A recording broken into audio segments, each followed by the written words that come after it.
My name is Rahul Sharma. Axis academy senior secondary school की online class में आपका बहुत बहुत स्वागत है।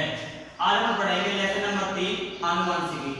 आनुवंशिकी किसे कहते हैं? जीव विज्ञान की वह शाखा जिसके अंतर्गत आनुवंशिकता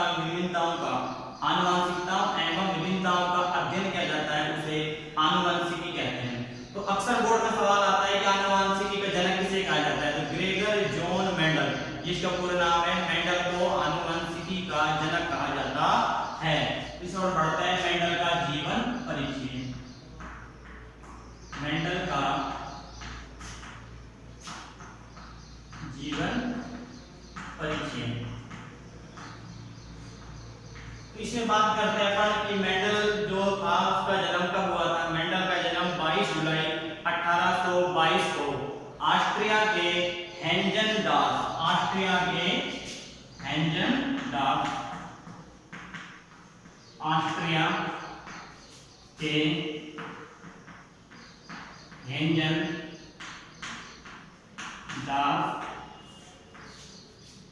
प्रांत के सिलिसिया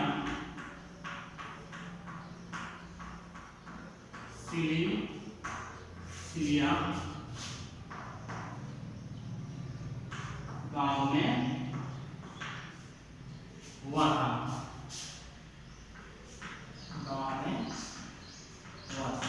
मेंडल को आनुवंशिकी का जनक भी कहते हैं और मेंडल ने 3 प्रयोग दिए थे, इसलिए आनुवंशिकी का जनक कहते हैं। मेंडल का पहला नियम था प्रभाविता का नियम, जो एक संकर संकरण पर आधारित था। दूसरा नियम इन्होंने दिया था पृथक्करण का नियम, यह नियम भी एक संकर संकरण पर आधारित था। इसका दूसरा नाम था युग्मकों की शुद्धता का नियम, बी सेंटर का नियम भी कहा जाता है। और तीसरा नियम इसका था स्वतंत्र अपव्यूहन का नियम, उसका दूसरा नाम था द्विसंकर संकरण प्रयोग भी कहा जाता है। मेंडल ने लगातार 7 वर्षों तक अपने प्रयोग किए और एक मंदिर में पादरी जो पुजारी होते उसका कार्य करते थे। मेंडल ने जो जिस मटर के पादप पर प्रयोग किया उसका नाम था उद्यान मटर।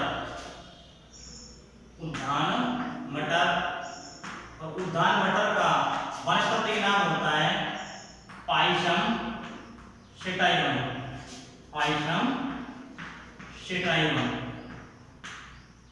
ये जो शुरू का अक्षर है ये तो दर्शाता है वंश को, दर्शाता है बेटा वंश को, और ये दर्शाता है आपकी जाति को। ये वंश दर्शाता है, ये दर्शाता है आपकी जाति को। उसके बाद मेंडल का 6 जनवरी 1884 को 6 जनवरी 1884 को मेंडल की मृत्यु हो गई। मेंडल की मृत्यु हो गई थी। फिर अभी इसमें जो हेडिंग आती हुई आती है कि मेंडल की सफलता के क्या कारण थे। मेंडल की सफलता के क्या कारण थे? मेंडल की सफलता के कारण, पहला कारण था इसमें मेंडल ने एक समय में एक ही लक्षण की वंशागति का अध्ययन किया था। मेंडल ने एक समय एक ही लक्षण की वंशागति का अध्ययन किया था।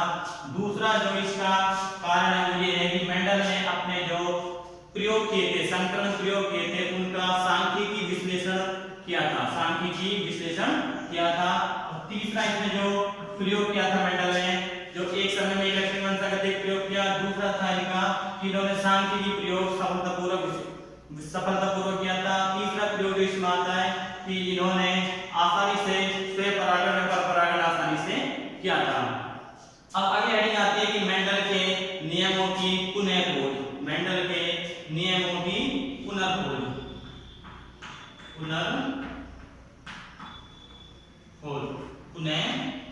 तो मेंडल के जो नियम थे वो 35 वर्ष तक उपेक्षित रहे थे। उनके मरने के पश्चात 3 वैज्ञानिक आए, हॉलैंड के हुगो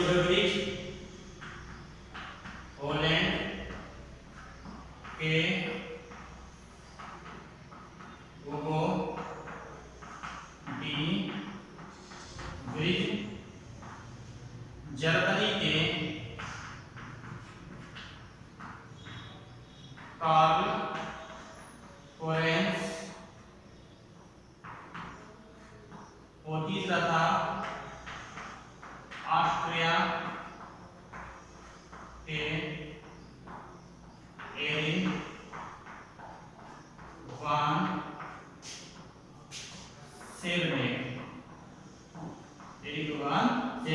इन तीनों ने मेंडल के नियमों की पुनः खोज की थी सन 1900 में। कब की थी ये खोज?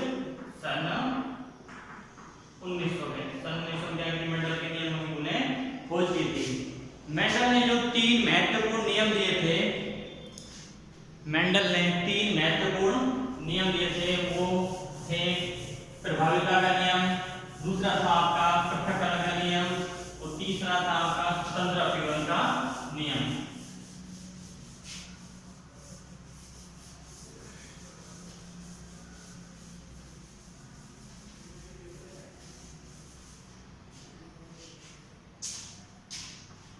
पहला नियम था प्रभाविता का नियम, प्रभाविता का नियम। दूसरा था पृथक्करण का नियम। तीसरा था स्वतंत्र अपव्यूहन का नियम।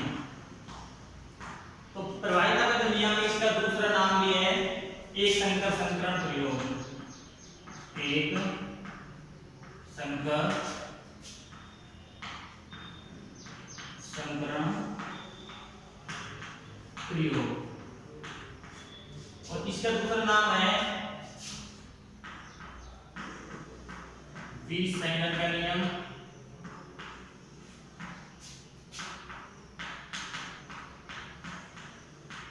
और एक और नाम इसका युग्मकों की शुद्धता का नियम।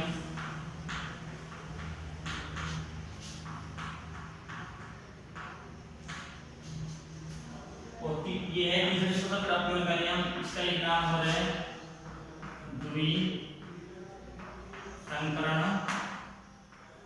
प्रयोग। मेंडल ने ये जो 3 नियम दिए थे, इन 3 नियमों के आधार पर ही मेंडल को आनुवंशिकी का जनक कहा जाता है। अब अपन इन तीनों नियमों में देखिए, प्रभाविता का नियम, इसका कभी कभी परीक्षा में इस नाम की वजह से इस नाम की जगह एक संकर संकरण प्रयोग आ जाता है। तो बच्चे से सोचते हैं कि कौन सा प्रयोग करना है, तो आपको प्रभाविता का नियम करना है। इसी प्रकार दूसरा नियम है पृथक्करण का नियम, इसका दूसरा नाम है विसेंगन का नियम या युग्मकों की शुद्धता का नियम भी कहा जाता है। यह मेंडल का द्वितीय नियम भी, प्रथम नियम, द्वितीय नियम या तृतीय नियम। इसका है स्वतंत्र अपव्यूहन का नियम या द्विसंकर संकरण प्रयोग भी कहा जाता है। अब अपन पहले नियम को समझेंगे।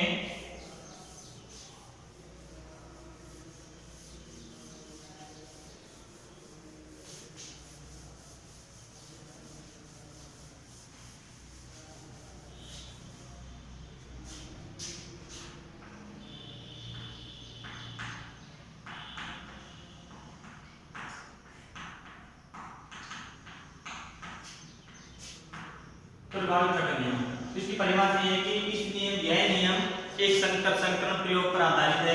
यह नियम मेंडल ने दिया था। वह लक्षण जो F1 पीढ़ी, F1 पीढ़ी किसे कहते हैं, बात यहाँ पर ये आती है कि F1 पीढ़ी जनकों के संकरण से प्राप्त होने वाली पीढ़ी को F1 पीढ़ी कहा जाता है।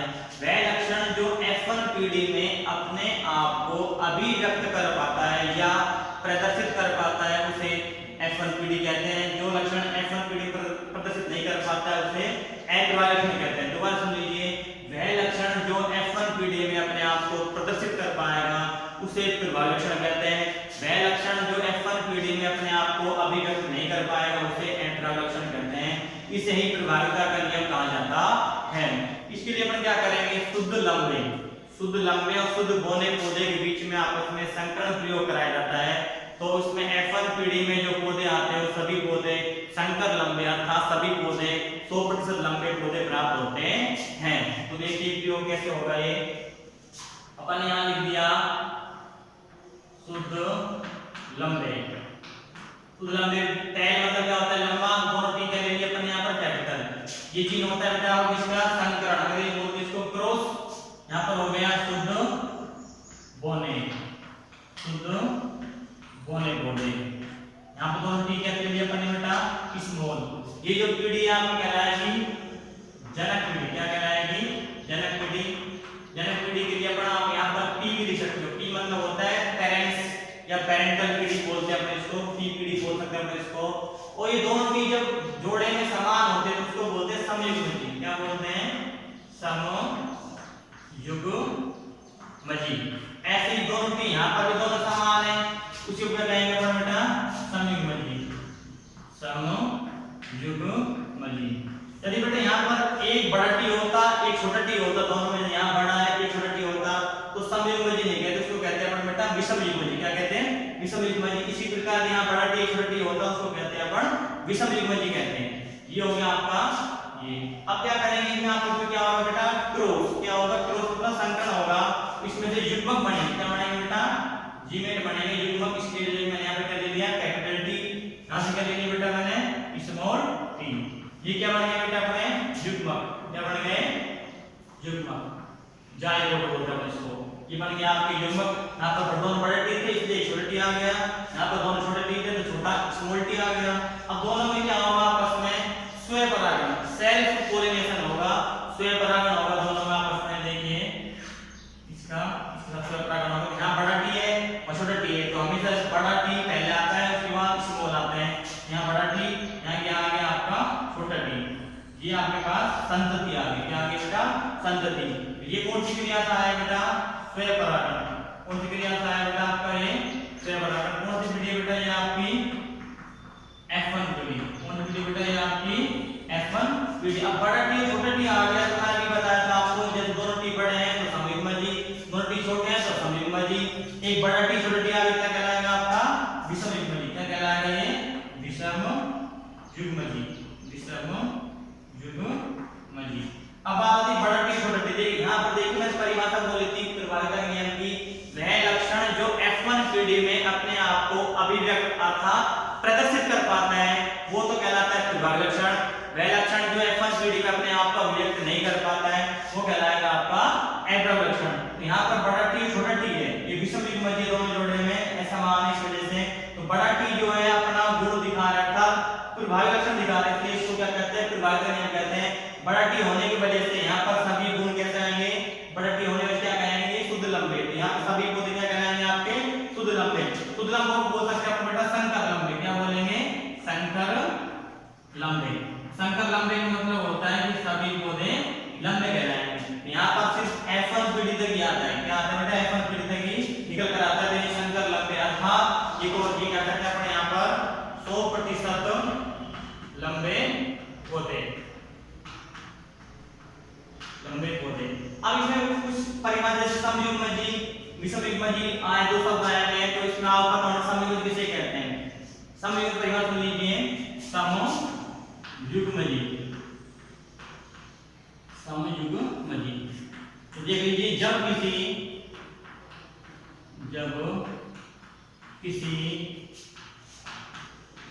लक्षण को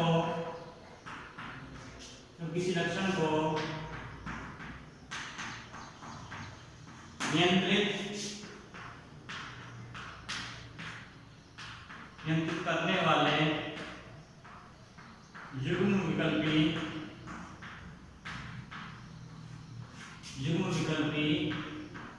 समान होते हैं, युग्म विकल्पी समान होते हैं, उन्हें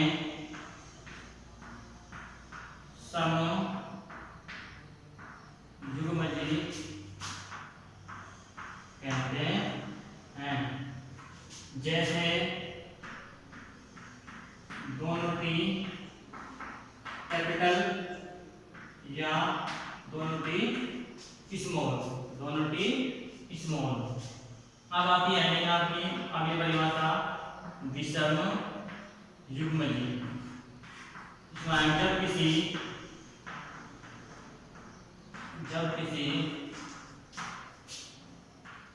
लक्षण को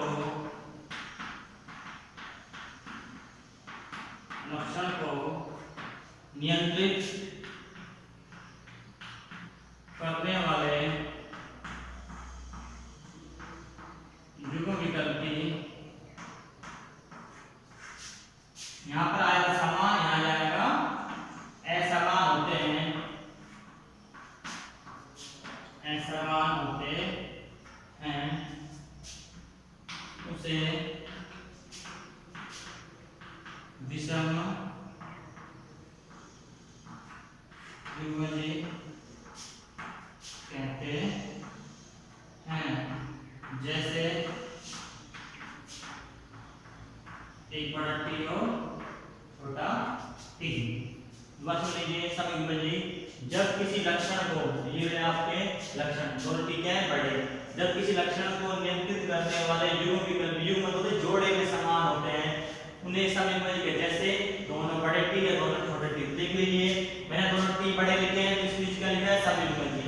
समयुग्मजी है समान है, दोनों टी कैसे बेटा आप छोटे यहाँ लिखा है मैंने समयुग्मजी। अब आप विषमयुग्मजी जब किसी लक्षण को नियंत्रित करने वाले युग्म विकल्पी असमान होते हैं उसे विषमयुग्मजी कहते हैं। जैसे बड़ा टी और छोटा टी, यहाँ देख लीजिए बड़ा टी और छोटा टी, ये आपको विषमयुग्मजी है। अब दोबारा एक बार फिर रिपीट कर रहा हूँ, फिर बात करेंगे हम। वह लक्षण जो F1 पीढ़ी में अपने आप को अभिव्यक्त कर पाता है उसे प्रभावी लक्षण कहते हैं। वह लक्षण जो F1 पीढ़ी में अपने आप को अभिव्यक्त नहीं कर पाता है उसे अप्रभावी लक्षण कहते हैं।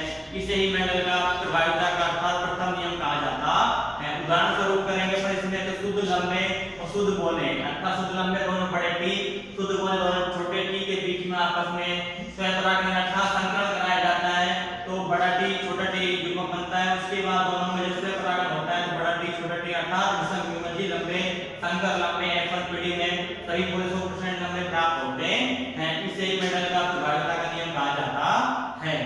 आज के लिए बस इतना ही रहेगा आपके लिए। जिसने ये होमवर्क नहीं उतार रखा